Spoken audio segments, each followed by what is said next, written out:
Hello, ladies and gentlemen, and welcome to another episode of CookieCast. Today on CookieCast, it's the football podcast. The guys are here, they're talking football. No games from last week, I'm afraid, but plenty of games to come, so plenty to talk about. Before we get started, please do consider like, share, subscribe, and comment. Leave a review where you can leave a review. Share that podcast around. That's the one we like the most. Share that podcast around. If you've got a football fan in your life, send this their way. They will love it. Right, let's get started. Here we go. This is CookieCast, football podcast.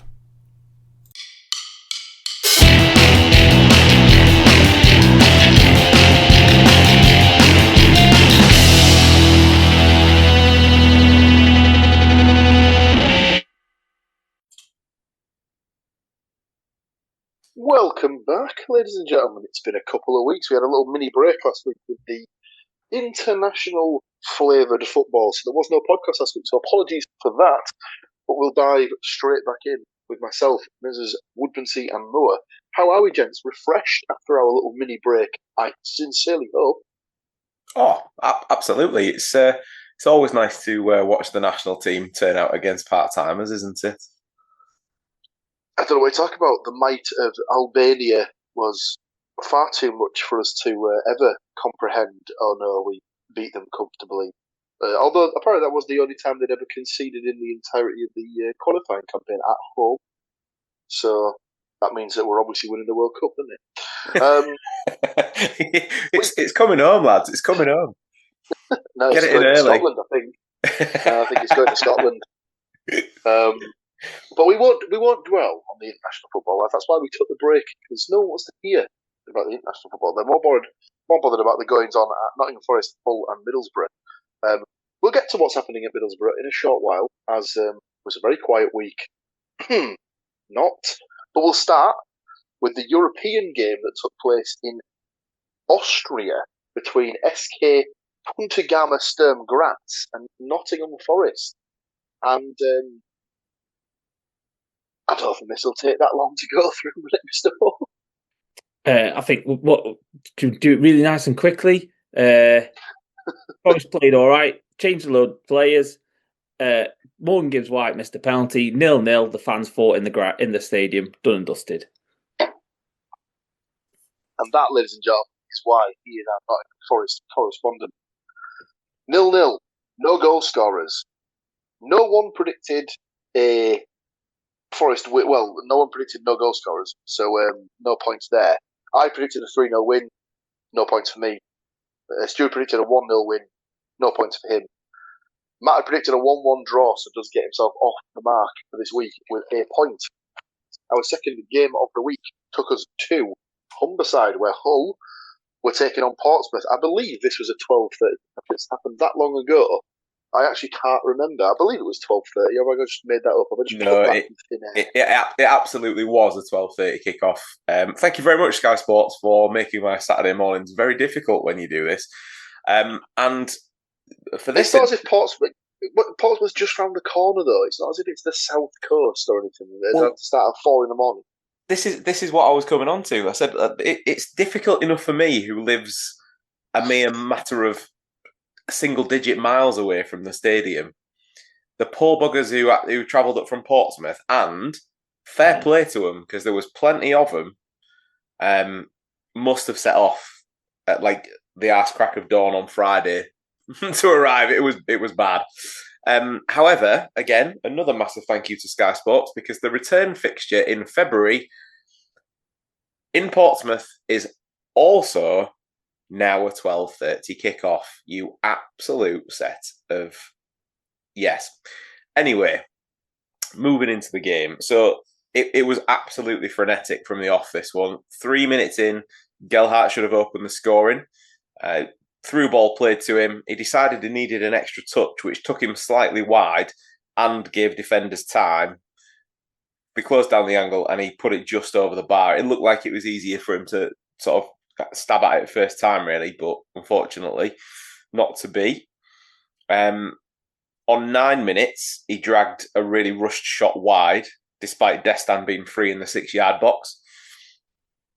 So again, another good chance went begging early on. And then, as we've heard this story so many times before, 2 decent chances missed, and Hull were punished on 15 minutes.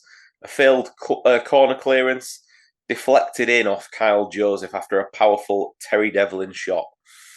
But Hull did equalise on 27 minutes, and I seem to remember a podcast not so long back where I was saying I think this is the best team goal I've ever seen. This one was better. It was absolutely incredible from a team goal perspective. It ended with a cross from the right-hand side by Louis Coyle and was put away by Destan. I think there was close to 20 passes in the build-up, and it wasn't like long balls. It was nice, short, concise, sticking to the old the drills of the triangles and all that, working their way down the right wing. I'm not sure Destan was the man intended to finish it, because I can't remember, somebody ran across the front post and missed it. Almost sold the dummy to the defender that he took with him, which was part of it. But Destan was where he was supposed to be in terms of playing as the front man. Stuck it away nicely. The EFL are trying to promote themselves across the pond in the States as well. And this goal was actually promoted on the EFL USA account with the caption of, "This is how football should be played." So I was like, whoa, take that. Anyway, Hull went on to make it 2-1 3 minutes before half-time. This time, Kyle Joseph headed in from a Gelhardt corner. It was back across the goal, where you're told to header it, I guess, back where it came from. And it crept in. There was a slight nick off a defender on the way in, but it was going in anyway. So credited for Joseph. And then Hull switched off, thinking, well, it's half-time now. But Portsmouth levelled. Back post header from Devlin again, the cross from the left by Murphy. So it finished 2-2 at half-time. The second half, not quite as frantic. So there was considerably fewer chances than the first half. But the winner was an absolute peach. Giles was struggling to get the ball down the left, trying to get forward from his left-back position. If you watch the video of this one back, it even has a little paddy fit where he throws his arms in the air because he feels like he's not got an option. Well, the option was to pass it back to Charlie Hughes, who pinged a diagonal through ball at least a third of the length of the pitch, right into the path of Joe Gelhardt, who took a touch, brought it under his control, and then lobbed it over the oncoming keeper to make it 3-2. But yeah, there was not really that much else, other than probably the most exciting thing was Portsmouth getting a corner in added time. They're thinking, here we go again. And the goalkeeper came up for it, and he met the cross with his head, and they'll still be looking for that ball somewhere in West Park, because it was very high. But still he tried. But final score, Hull 3, Portsmouth 2, Destan, Joseph and Gelhardt for Hull, and Devlin with the double for Portsmouth. Sounded like a decent contest, to be fair. It was. Good, enjoyed that one. I don't know if you've actually heard his name yet before. Is that Destan's first goal? First goal, not only for City, but first goal in English football, yes. Ooh, very nice. So, yes, 3-2 Hull win. We all got points on this one, as everyone had a full win. We'll go for Matt first. Matt had a 2-1. Sadly, didn't have any of the 4 goal scorers, so just gets the point for the result. I had 2-0 and had Joseph as one of my goal scorers, and Stu had 3-1 and had Gelhardt as one of his goal scorers. So myself and Stu notched 2 points for that particular game. Matt just the 1, which means we're all level on 2 points going into game 3 of the weekend, which saw my lot taking on Birmingham City at the Riverside. And preparations for this one went absolutely smoothly. That was it. The Friday press conference was cancelled amidst talk of the manager being poached to take over at Wolves. So that wasn't an ideal start. And then on the Saturday morning, there came out some sort of communication from the team that the manager had been stood down for the game, and the team would be led by Eddie Vivash and the rest of the coaching staff. So not an ideal start, not an ideal setup for the game, but they still were prepared to play. Apparently, Rob Edwards came out and said that he was willing to take the team. What a kind soul! We'll get on to Mr. Edwards after the game. Borough went into this one with a few changes from the previous game, but very much set up in the same way that they would usually. And they took the lead on 17 minutes, and it came from another set piece. We've been quite proficient at set pieces this season, and it came by the centre half and captain Dale Fry. The corner was taken from the right hand side by Callum Britton.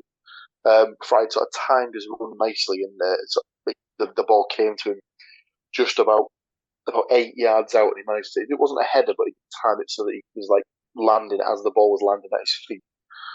First time finish straight past the keeper to make it 1-0. Birmingham should have equalised just after that when a little deep cross from the left-hand side found former Borough loanee Patrick Roberts unmarked at the back post, but his first-time effort was smartly saved by Sol Bryn down to his left-hand side. I can't remember, I didn't get a timestamp on that, but it could be that from that particular corner that Birmingham did get an equaliser on the 29th minute. Again, it was another corner from the right-hand side. It was flicked on at the front post, and Damari Gray seemed to be arriving at the back post, jumped for the ball alongside Sam Silvera, and seemed to go with both hands straight into the back to obviously, get a bit of leverage. Both of them kind of fell down. Silvera obviously was looking for something from the ref, but it was Gray was the first person to get up and bundle the ball home from about 6 yards out. Ref was unmoved, didn't give anything. Goal stood, and it looked like it was going to be 1-1 going into half time. But on the 45th plus 5, so 5 minutes of injury time, must have been some shenanigans going on in the first half. Tommy Conway received the ball on the left side of the box, cut in to have a shot. His initial effort was blocked, but rebounded out to Aidan Morris, who was about 25 yards out. It looked as if he was taking a shot, but he did one of those like side foot pass shots where I'm assuming he's trying to pass it into the corner. It got to about the edge of the box where Hayden Hackney obviously just stuck out a little bit of a hopeful back heel, but did actually get enough of it to deflect it completely out of the way the keepers dive, and went in the left-hand side of the goal to make it 2-1 to Borough at the 45th minute. Into the second half, and it was mainly Birmingham who had more chances to get back into the game, which you would kind of assume would be the case. Jay Stansfield had the best chance. He was clean through, and should really have done better with his effort from about the edge of the box, but it was comfortably saved by Sol Bryn. Patrick Roberts had another chance to score at the back post, but his header, he kind of went for the header, but it was one of these ones where it was almost cleared by the Borough defender, George McCormick, but it was cleared directly onto the head of Patrick Roberts about 6 yards out, sort of hit him and rebounded straight into the keeper's gloves. And then right at the death, the keeper, I was going to call him Jeremy there, but I'm pretty sure he's not Jeremy. I believe his name's James Beadle, but he was up from the back for Birmingham for a corner. The corner came to nothing. Beadle tried to get his head on it, but it flashed wide. Luke Ayling went to celebrate. Beadle was unhappy about this and just unceremoniously shoved Luke Ayling directly to the floor. But the ref only saw fit to give him a yellow card, but was potentially lucky to escape a red there, Mr. Beadle. But Borough did hang on for the 2-1 win. A very good result given the upheaval that was ongoing at the time with the manager. So I'll go through the prediction results, and then we'll come back to that managerial scenario, because that has now sorted itself out. So, 2-1 Middlesbrough win. I went for a 2-2 draw, didn't pick either Fry, Hackney or Gray as my goal scorers, so no points for me. Stuart gone for a 1-1 draw. Again, didn't pick Fry, Hackney or Gray as his goal scorers, so no points for him. Matt also did not pick any of the goal scorers, but did pick a Middlesbrough 2-1 win, so does bag himself 2 points for that particular game. So Matt is sat on 4 points from 3 games. Myself and Stu still on 2. So before we move on to the fourth and final game of the week, I will just finish the whole scenario with Rob Edwards at Borough. He is no longer the manager. He has now taken up the position at Wolverhampton Wanderers. So, yeah, that's happened. In his statement that he released to the press, I believe he said that it was a very, very tough decision for him to make, and he wouldn't have left for any other club other than Wolves. I find that hard to believe if Real Madrid or Barcelona came asking around after him. So, I mean, it sounds to me like he's just setting his sights very, very low. A very strange one. I know I think the main thing that was driving it is the fact that his family's from the area. They still live in Telford, apparently. Which is fucking miles away. I know, but the last time I checked on a map, Telford, a lot closer to Wolverhampton than Middlesbrough is. So, oh, yeah, but Jesus Christ. I mean, like... Yeah, but so is Hull by that regard. Well, to be honest, there's a all clubs in the league apart from Carlisle, Newcastle, Sunderland, and Hartlepool. I mean, mate, it's the worst excuse ever. You're being too kind. He behaved like a baby. He spat his dummy out. He refused to work, which is the cuntiest behaviour of the lot. Well, no, apparently didn't. Apparently he had said that he was willing to take the team, which he must have done something to stand him down. You know, like, I mean, if you're basically like, I want to leave, I want to go and do this job after signing a contract 3 months ago and putting a club in a decent position to get promoted. I'm sorry, I think you're being, and fine, he's gone to Wolves and good luck to him because that is a fucking shambles of a club, and, I saw an interview with him, you got to take your opportunities. I'm like, trust me, mate, I think the opportunity will be there at the end of the season if you really, really, really want to go and manage them in the Championship, which you will be doing anyway.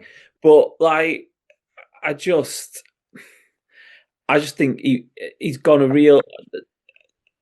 It's just the whole kind of thing around it. Because Wolves fans are very kind of, oh, can you believe that player wants to leave us? Yeah, I do. I've been to Wolverhampton. I do not question why they'd want to leave. And they're always very butthurt when everybody wants to leave them. But then when the shoe's on the other foot, we did play for us 100 times. I mean, that's not exactly a club legend, and I just found it all very...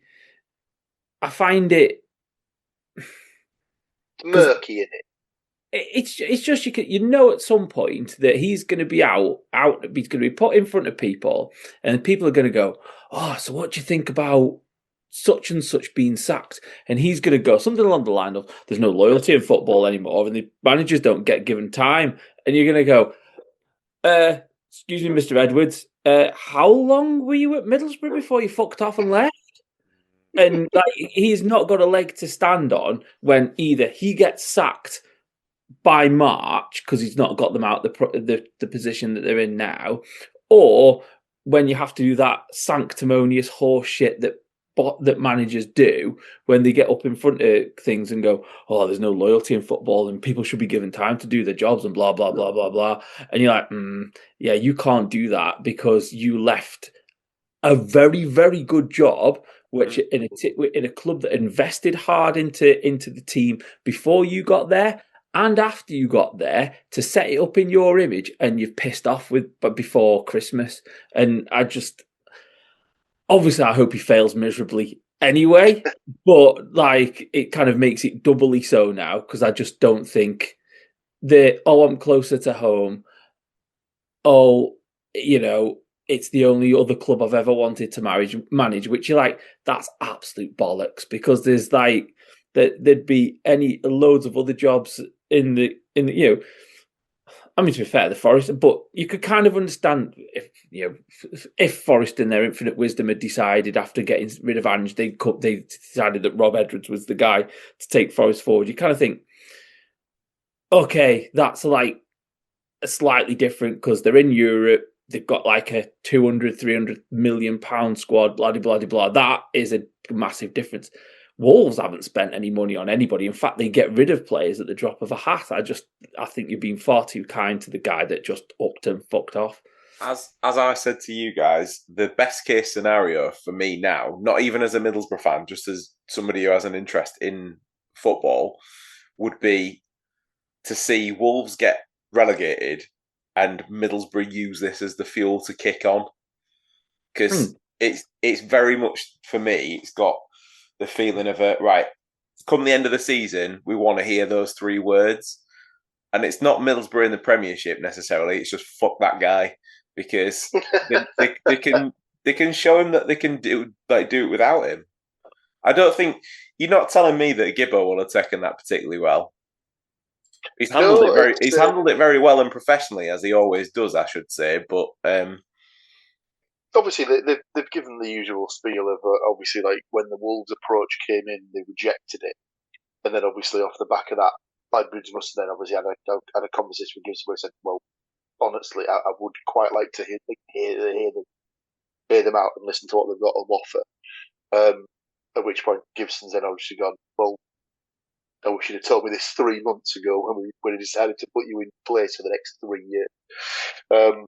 But he apparently is quite a principled man, Gibson, in the fact that I was going through so obviously I've been supporting him since 1995, and in that time, or certainly in the time that he's been the chairman of the club, that never approached a manager in a position before. So he doesn't agree with trying to buy someone out of their contract unless obviously the club's come to the end of the season or something like that, and a deal can be agreed that's not going to sort of like put that club in a worse position or something like that. Which I'm sure, to be honest, in this sort of day and age, is quite a commendable stance to have, I suppose. He's he's not going to shit on others to make sure that his club has the best outcome and stuff like that.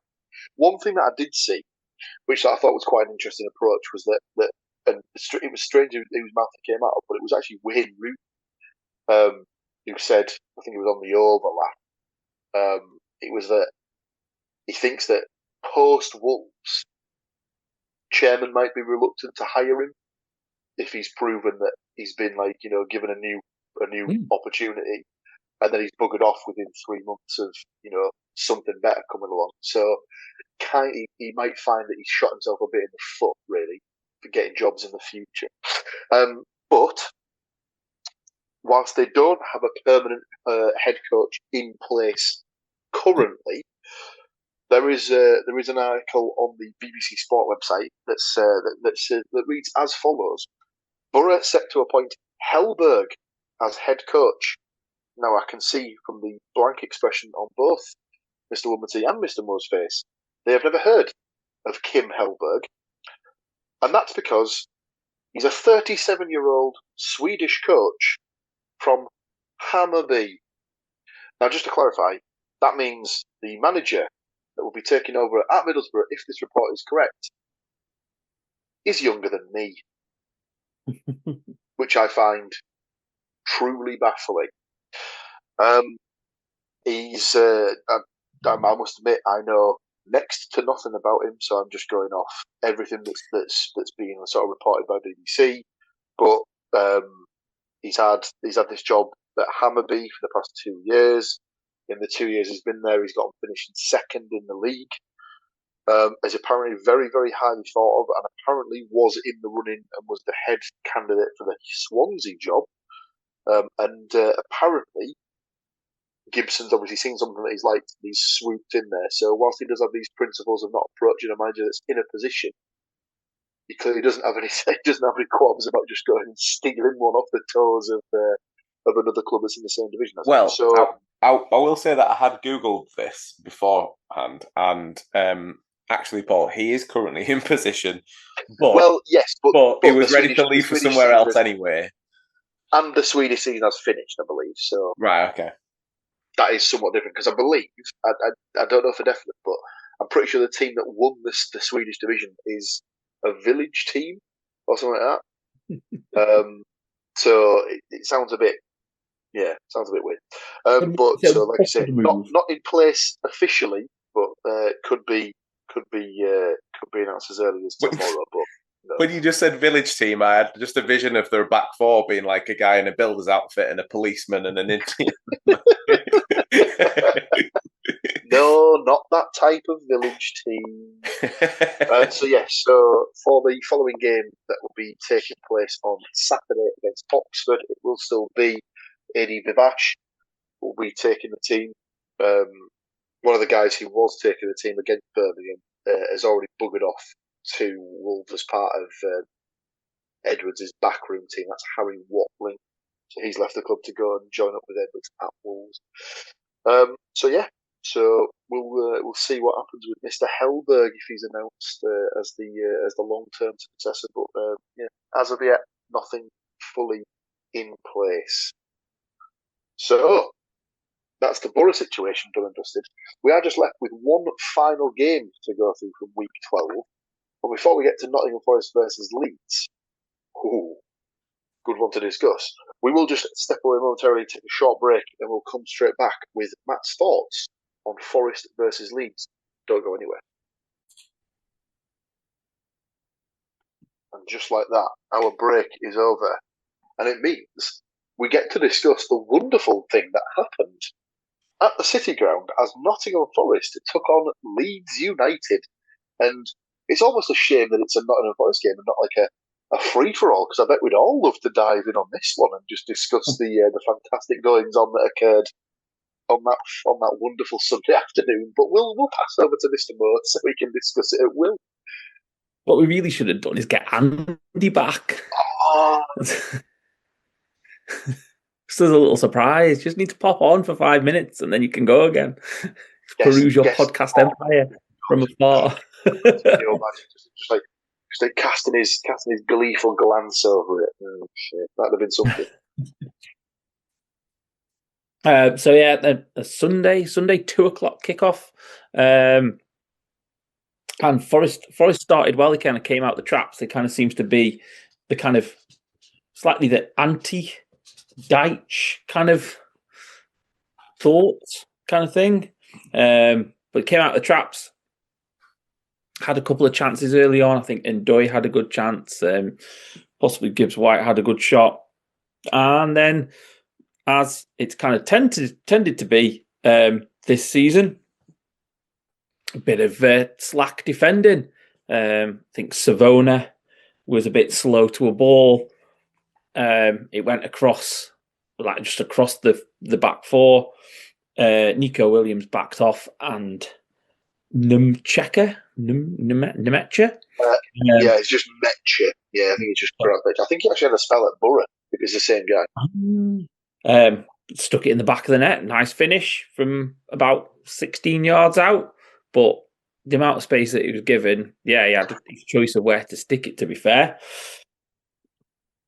Then, luckily, though, Forest got straight back into it.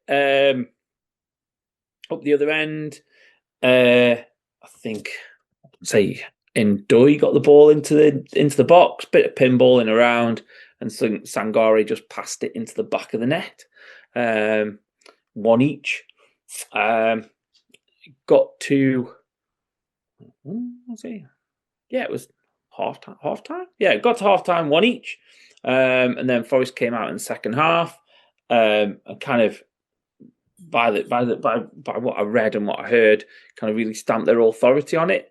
For then Gibbs White with his second goal in a row in the league. I think he scored in Europe as well. So his form's turned around quite a bit since Deitch has come back in. He's playing him more in that number 10 role, a bit further up the pitch. But a really good header. And I think it's one of the things that all the criticism of the fact that his shot is quite erratic, he's quite good with his head for a guy that's not that tall either. Kind of gets up quite high. So really nice header back across the goal, into the back of the net. And then in injury time, Hutchinson. So for the Gibbs White goal, Hutchinson cut back and clipped in a nice cross as he was running in. It was a good header. And then in the in injury time, just to kind of finish it off, Hutchinson got the ball on the right, cut into the box, got past his defender, Jack Harrison, I think it was, and did that kind of like sneaky trick of just slowing down enough for them to kind of clip his legs, and he got the penalty. And Elliot Anderson stuck it in the back of the net. After, I don't know if it was a bit of an argument between him and Ndoye about who was going to take the penalty, or whether it was just Ndoye kind of doing this, kind of protecting the ball whilst people try to play mind games, kind of thing. But yeah, he stuck it in the back of the net emphatically. So then commentators can have a little conversation about how good he is, because you've got to make sure that if you comment on an Elliot Anderson game, you've got to get it on record that you also think he's good as well. Because I don't think I've listened to a commentary where it's like they must be in their list of things to do.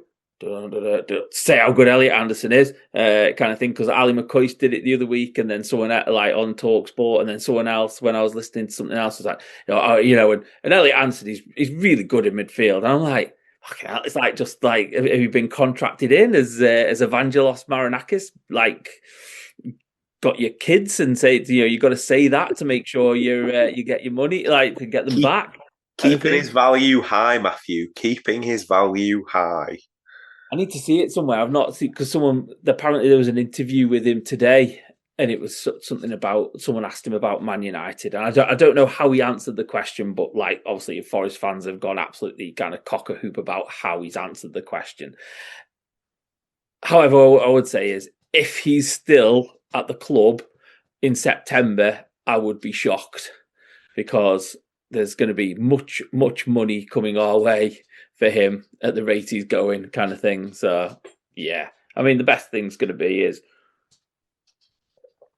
if and when we do sell him, it's probably not going to be Newcastle because they can't afford him.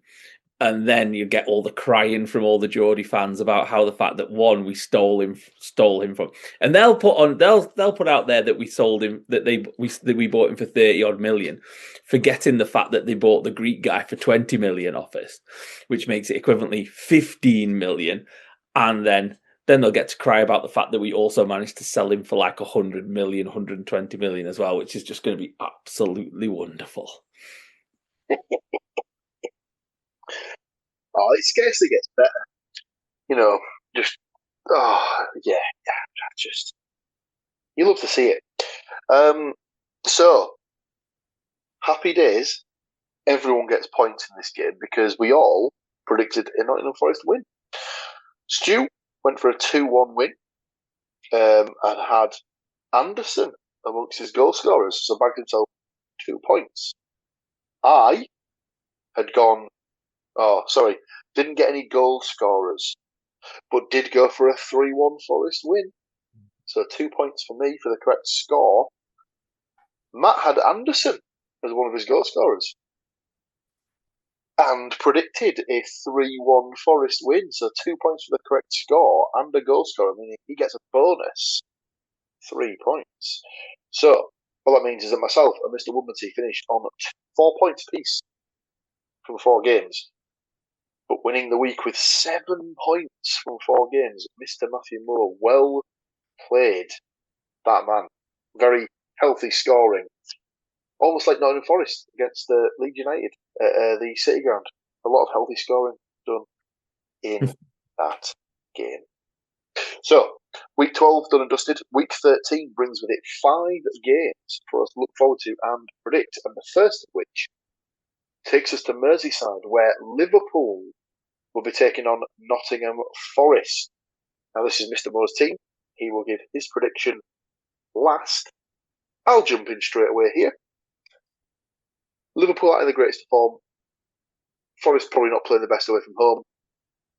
I've gone for a 2-2 draw. I've gone for Salah and Isak because he probably will start scoring at some point. And obviously, the rule is if one of our teams is involved, that's when that will happen. And then I've gone for Gibbs, White, and Anderson to keep up their goal scoring form that they have recently found. Stu? I have gone, unfortunately, for a Liverpool 1-0 win. They're at home. They've not been great. And obviously, they lost 1-0 at home last season. So I don't know if we mentioned that. But yeah. So it might have come up. I've gone for, unfortunately, for a Liverpool 1-0 win with Ekitike to score. Now, isn't that an anagram? You not heard that one? I don't think anyone's mentioned it before. And his number's 22, so if you put it in the mirror, it looks the same, which it absolutely fucking doesn't. What's this 55 that he's wearing? It's the anagram, Paul. It's not an anagram. I think you're looking for palindrome as the. Oh, whatever, dickhead. It's all right. It's Liverpool. They do right good England there as well. They won't have a clue what you just said. So. Yeah, good point. That just leaves us with the supporter himself, Mr. Moore. What have you got down for Liverpool versus Forest? Well, I think I shared something with you the other week of Dyche's record against Liverpool, which is shocking, shall we say? I think 3 draws, 10 losses, something like that, if not worse. And obviously, we did beat them last year at Anfield. One of their only. One of what 2 losses, 3 losses they had all season. Obviously, the losses that they had at the end of the season were after they'd won the league, unfortunately. So it was we gave them a proper loss when they were actually trying to win. So I've gone for a 3-1 Liverpool win. I think. I don't know if obviously most of their players have probably been away on international duty, but also they've got a few days to kind of get things sorted. So I've gone for take your pick out of the players at Liverpool that have not hit any form yet, and expect them to get some against Forest. So I've gone for Wirtz to score. I've gone Ekitike to score. I've gone for Salah to score. I've left Isak off because I think he's injured, isn't he? Oh, possibly. Yeah, I've not even thought about that. Who was your third player? Sorry, Salah. Salah. Yeah. And then I've gone for your Forest goal scorer? Ndoye. Ndoye to notch for Forest. Fingers crossed. See what happens. Second game of the week sees Oxford United take on my lot, Middlesbrough. And like I said before, even if the new manager is in place by Saturday, it is expected that Adi Vivash will take the team, or will set the team up, certainly. And the new guy will probably just be watching from the stands. It's my lot, so therefore I will go last on this prediction. Let's go straight back to Mr. Moore for his prediction of Oxford United versus the Borough. I've gone for another 3-1, but for the Borough this time. Ooh. 3-1 for the Borough.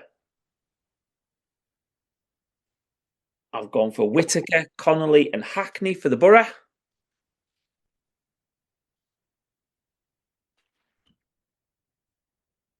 Whittaker, Conway, did you say? Conway, yeah. Conway. Conway. Yeah. Just shuddered for a second then, thought for some horrible, horrible reason that Aaron Connolly had come back into the form. Obviously what I was thinking when I wrote it down. And your Oxford goal scorer? De Keersmaker. Oh, no, sorry, no, he broke up there. I almost certainly didn't hear him say De Keersmaker. Yeah. The cake maker. Yeah, we'll go with that. I'll let you boys talk amongst yourselves whilst I just find out how to spell fucking Kiazumaka. I love that this has become like a bit of a game now. I'm disappointed that he didn't know. Do you know, we'll get to it when I obviously do mine, but I kind of almost did it to myself, but then realised that the guy that I picked, it's his first name that's the weird one to spell, so I didn't have to spell it. So. That would have been even funnier if you would have done that. Well, yeah. Where's he come from? Oh, it's his first name. De Kiers I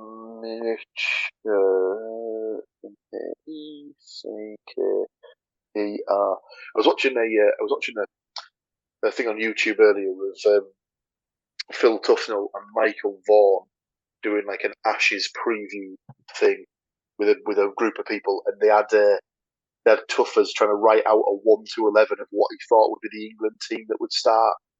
And oh good God, that man cannot spell for anything. I'm he shocked. is thick as mince, that fella. I'm telling you. Stu? I have gone for Oxford 1, Middlesbrough 2. Ooh. I've got Prelic for Oxford. Mm-hmm. And I've got Nipan and McGree. Nipan and McGree. I assume obviously, I assume McGree's been to Australia and back. Of course, he will be absolutely knackered. Yeah, but, you know, which is why I feel like Oxford have a bit of a weakness down that side. So I've just basically picked both players that will fill that position through the game in the hope that one of them will score, at least. Well, I'm in agreement with one of you. I too have gone with an Oxford 1, Middlesbrough 3.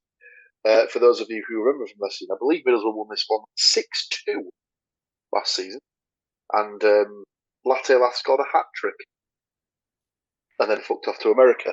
So you know, let's hope no one scored a hat trick in this game. Otherwise, they'll be going and playing their football in bloody Kansas City or something like that. So I've gone for Placheta to score for Oxford. Just for anyone who was wondering, his first name has a Z in it within the first 3 letters. So I've got absolutely no chance of pronouncing that. Przemyslaw. Steve, I think is how it's.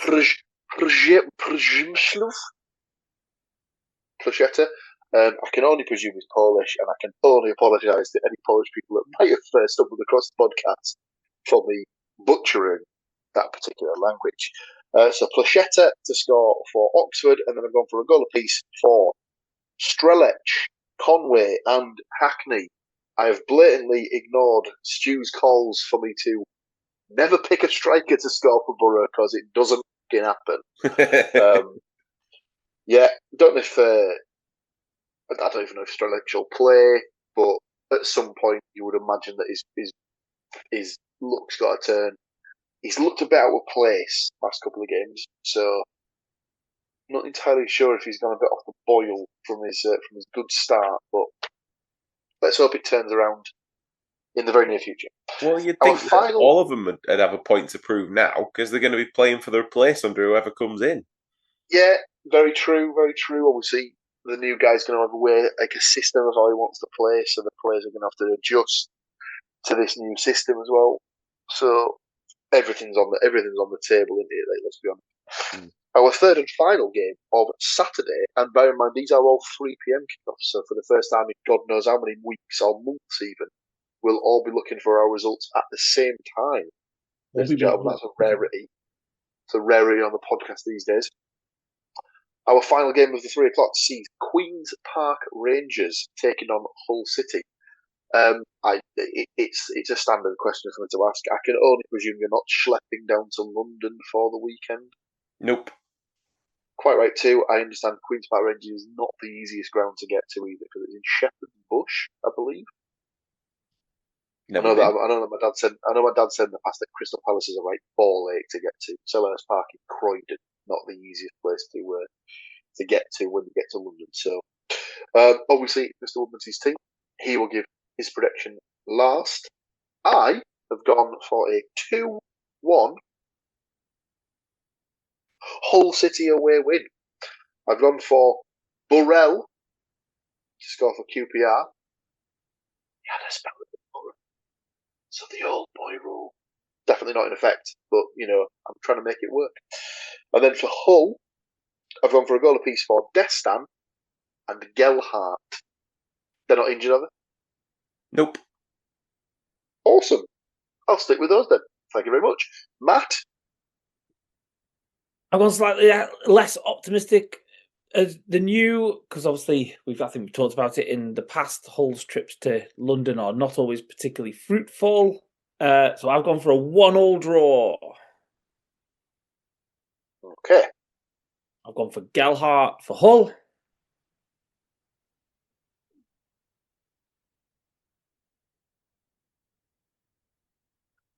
Oh God! Right, hang on. Let me just get the QPR team up. Well, I'm not seeing anyone there, unless it's one of the defenders. I don't know if he's a defender or not, but I presume he's got a bit of Brazilian flair. Escadinha. Oh, come on! What? Oh, there we go. Yeah, I can see him. Oh, he's one of these guys. He isn't first name, last name. He's just one name. He's like Cher. Right, okay. Legend by the sound of that sounds to me. So legendary, in fact, that in the last game against Sheffield United, he didn't even get off the bench.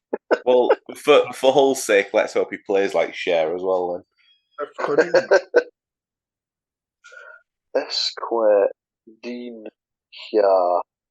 That just leaves us with the Hull fan himself. How do you see this one playing out? I am in agreement with you, actually. I've gone for a QPR 1, Hull 2 scoreline. Whilst Matt is correct, trips to London don't work out all the time for Hull. Last season, in fact, we won 3-1, I think, on this ground. So, I've gone for Dembele to score for QPR, breaking my streak of picking Elias Chair to score for QPR, which means he will probably score instead. And I've gone for Gelhardt, who's still in his purple patch. Please let that continue until our strikers actually come back, or the rest of our strikers come back.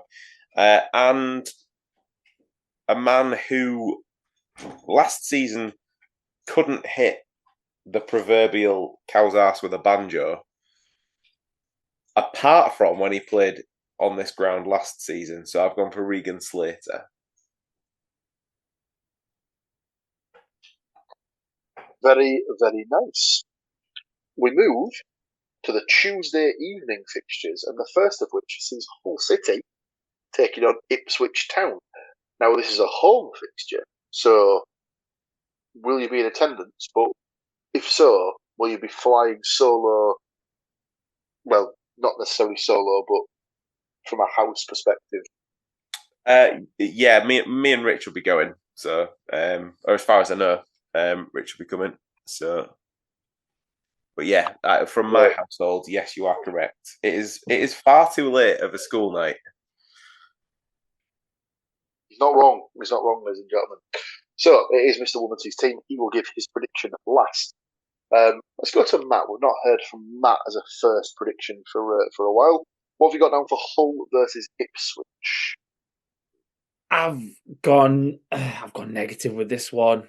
I think Ipswich have kind of got a bit of an upturn all of a sudden, so I've gone for a 2-1 Ipswich win.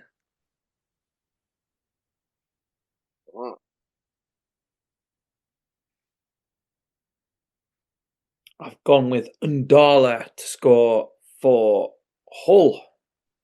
Mm-hmm. And then I've gone double old boy, Rule, Greaves and Philogene. Oh, I had forgot about them. Because I, too, have picked an old boy to score. He wasn't there very long, but he is an old boy. I've gone for a 1-1 draw.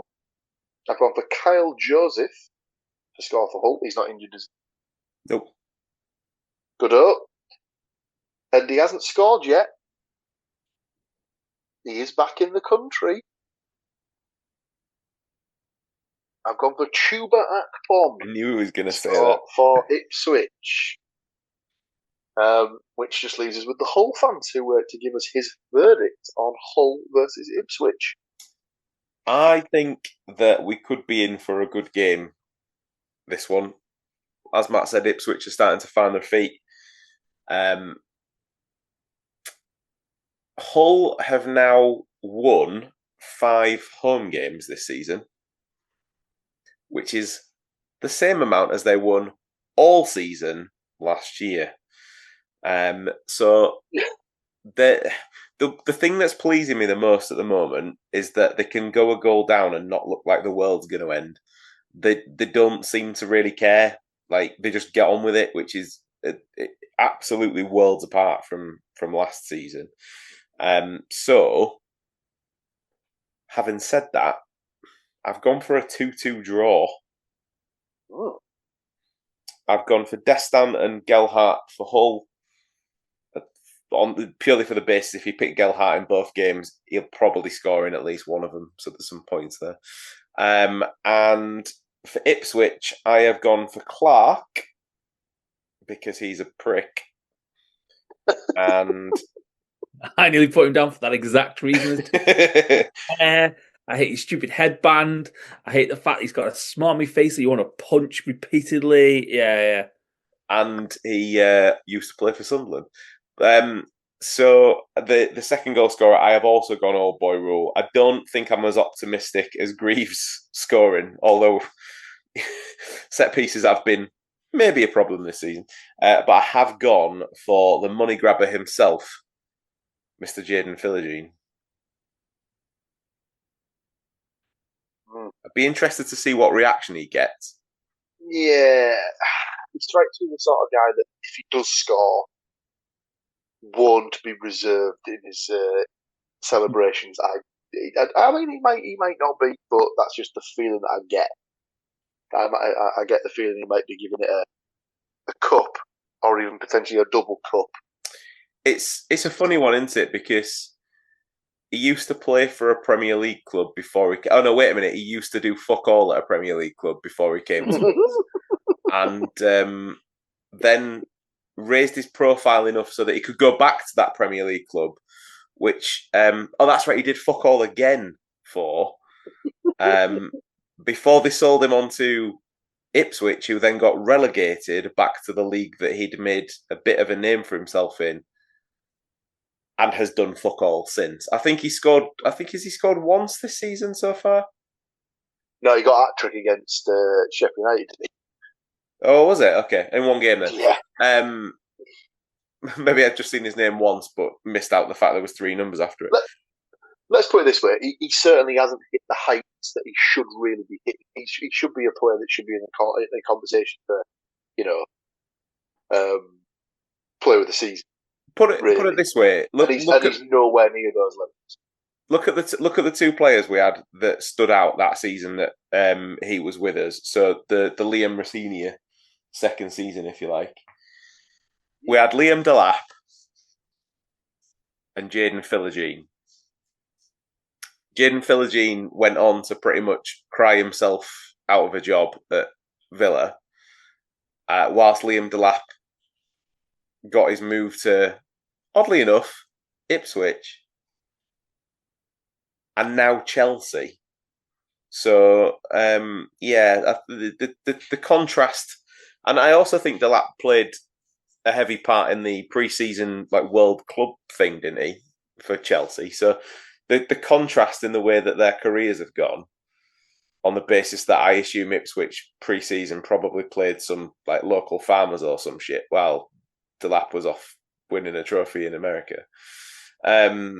So yeah, I will be interested to see what reaction he gets. I won't really give him a reaction either way. Not really that, but he wasn't with us for long enough, but just long enough to possibly have left a bad taste in people's mouths. North Stand particularly, but we'll find out. Won't we just? And we finished the week with my lot Middlesbrough taking on the current league leaders, Coventry City. For those of you who have been listening to the podcast for the last couple of years, this doesn't end well for Middlesbrough. So obviously it's my team. I will give my prediction last, but I would hazard a guess that some people might be able to already tell what I'm probably going to be predicting in this one. But we will go straight back to Mr. Woodmansey for his prediction on Middlesbrough versus Coventry City. At some point, this absolute hoodoo has to end. No, it doesn't. No, it doesn't. Well, I don't think it'll be now. That's all. Sorry, Paul. I've gone for Middlesbrough 1, Coventry 2. I've gone for Conway for Borough because he'll score in a game where you won't win. just to rub it in. Okay. And I've gone for Coventry. I've gone for Sakamoto and Thomas Asante.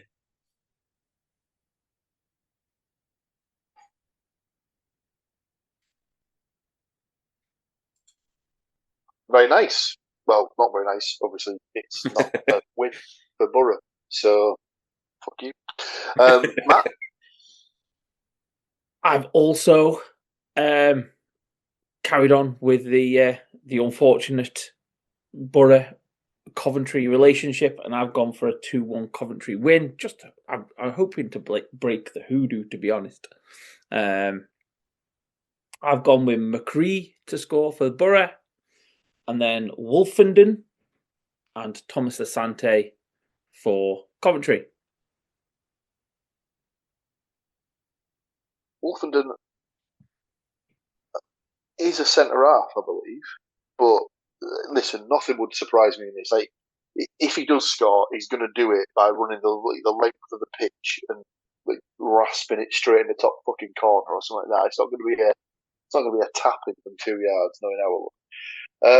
I can't believe you're so negative, lads. You've both gone for a 2-1 Coventry away win. Make it a clean sweep, lads. It's 2-1 Coventry win for me as well. I've also gone for McGree to score for the Borough. But then I've gone for Haji Wright and Sakamoto as my 2 Coventry goal scorers. I think to remember in the game last season that Sakamoto tore them to fucking pieces down whichever wing he was playing on at the time. And yeah, it just seems to be one of those players that seems to have a good time whenever he plays against Borough. And Haji Wright's probably one of the better strikers in the division, so wouldn't be surprised if he's on the score sheet. Obviously, it's live on the Sky Sports Centre Box, as is the Hull City versus Ipswich Town game. So I might even venture myself into town with the gentleman that I've been to the last couple of Coventry City games with, Mr. Stephen Huller. So we'll watch this one as his nephews are both Coventry City fans. So we'll have to watch the game and refer back to it. At least when you get to the pub and you'll find out that they've put the Hull Ipswich game on instead, you won't have to worry about the. We can only hope, shall we say? So that brings us to the end of this week's predictions. Does anyone have anything they'd like to bring to the table? I've got a little bit of something that's just based around the sort of the World Cup qualifiers and stuff like that. But Nope. Off you go. Excellent. It's just about the teams that have qualified, really. So I'd noticed that there was a couple of the first timers that were going to be there. So I think it's 42 of the 48 teams have now qualified. Obviously, you've got the 3 hosts. You've got Mexico, United States, and Canada. Then you've got all the teams from the different confederations. But I believe it's Uzbekistan, Jordan, and Curacao are the first timers. Curacao qualified last night or this morning, as it was here, by getting a 0-0 draw with Jamaica a result that was so well received by the Jamaican FA that Steve McLaren resigned his position as the Jamaica manager immediately following the game. So yeah, not ideal. But yeah, just thought it was quite good. Oh, Cape Verde, they were the other ones that I'd seen that had qualified. Cape Verde at the time were the second smallest nation to ever qualify behind Iceland. And then obviously Curaçao have just said, hold my beer, and have made themselves the smallest nation to ever qualify for World Cup tournaments. So that'll be interesting. Are they the one whose their manager's never been to the country because it's like a war zone? That's Haiti's manager. Oh, right. But strange enough, I can understand why you've thought that, because Haiti are playing their games in Curaçao, apparently. So there we go. That's where I got myself confused.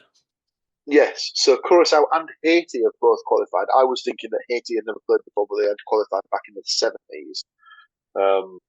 I don't know if they were the team that, when the free kick was given, you might have seen the clip in the past when a free kick's given, the ref blows the whistle, and there's a team that's in the wall, and as soon as the whistle's blown, they burst through from the wall and just boots the ball as far away as he can.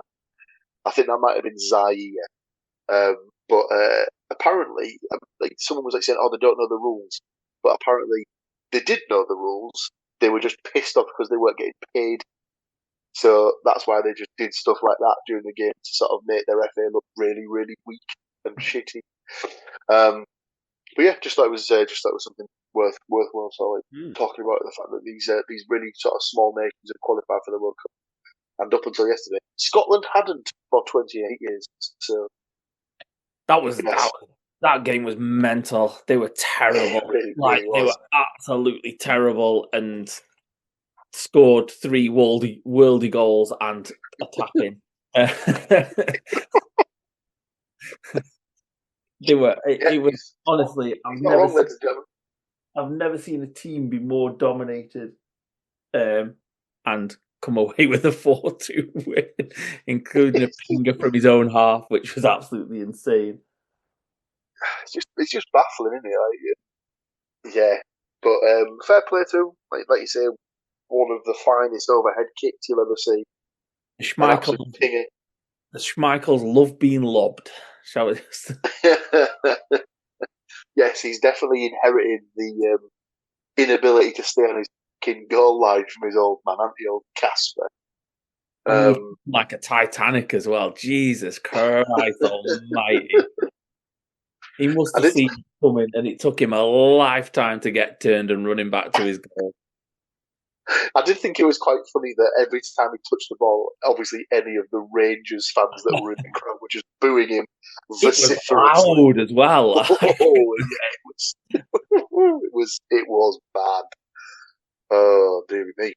So yes, there we go. England and Scotland both qualified. There is still a chance that all the home nations could get there, as Wales and both of the Northern Ireland and the Republic are in the qualifying playoffs. So those get drawn on Friday. So we'll know whether or not all 3 can get through, or whether they'll have to face each other for a place in the United States, Mexico, and Canada.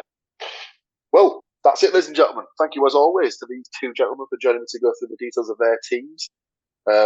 If you're new around here, thank you very much for joining us. We've got many, many more podcasts for you to look forward to on the podcast network. We've got wrestling, got American football, we've got F1. Mr. Cook also likes to unload his thoughts from the old noodle once a week on the Darkest Timeline podcast as well. So, thank you very much for watching and listening. Join us again next week, where we'll go through those results that we just predicted, and you never know, Middlesbrough might even have a manager full-time in place for me to talk about. He's going to be a young bear. Join us again next week. For now, it's tatty bye from us, and we'll see you in about 7 days' time. Bye. So there you go, what do you think to that? Another one done, another one gone. Big thank you for watching, big thank you for listening, big thank you for being here. Before you leave us, please do consider like, share, subscribe and comment. Leave reviews where you can leave reviews. Leave comments where you can leave comments. Check out the website, thecookiecast.com. There we have social media links and an email button, and that way you can get in touch with us in pretty much any way you want. That is it for this one. Till next time, I'm going to say bye, and I'll see you then. Thank you for listening to these grumpy old men talk about football. If you've enjoyed this episode, please like, share and subscribe.